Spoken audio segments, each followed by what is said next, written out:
Hello, আসসালামু আলাইকুম প্রিয় দর্শক। আজ আমি বলব জিনের বন্ধুত্ব পর্ব ৫। আশা করি পর্ব ৪ আপনার অনেক ভালো লেগেছে। আপনাদের লাইক, কমেন্ট, শেয়ার আমার জন্য অনুপ্রেরণা, নতুন ভিডিও করার আগ্রহী করে তোলে।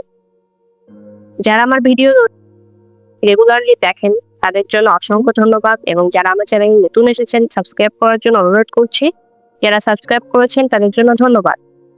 যারা আমার ভিডিওগুলো এখনো পর্যন্ত দেখেননি অবশ্যই ভিডিওগুলো দেখার অনুরোধ রইল।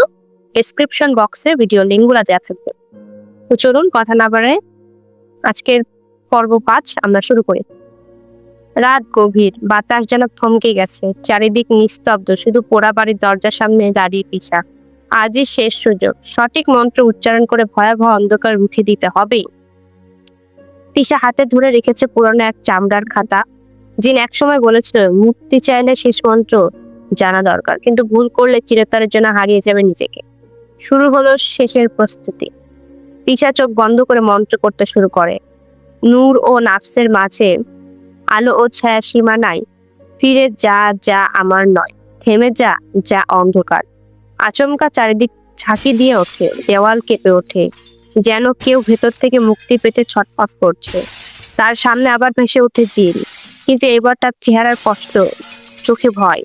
সে চিৎকার করে, তুমি কি করছো তিশা? মন্ত্র তোমাকে রক্ষা করবে, কিন্তু আমাকে আমি আমি হয়তো আর কখনো ফিরতে পারবো না। তিশার চোখে অশ্রু, কণ্ঠ কনকনে।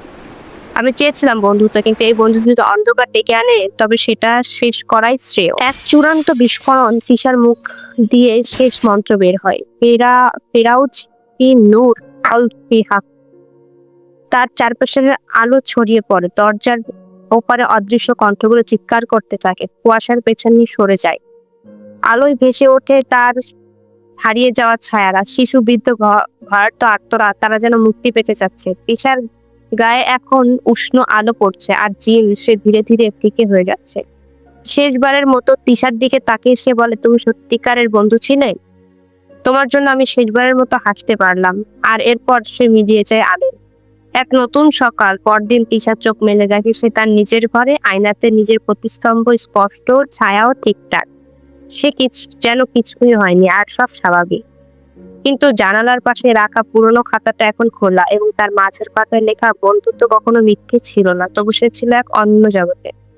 তিশা আজও মাঝে মাঝে পোড়াবাড়ির পথে হাঁটে, আর বাতাসে কানে ভেসে আসে এক চেনা কণ্ঠ, আমি এখনো আছি, তবে আর কখনো ভয় হব না, শুধু অনুভব। গল্প শেষ, কিন্তু প্রশ্ন রয়ে যায়, যদি বন্ধুত্ব সত্যি হয় তবে কি তার সময় আর শরীরের সীমানা মানে?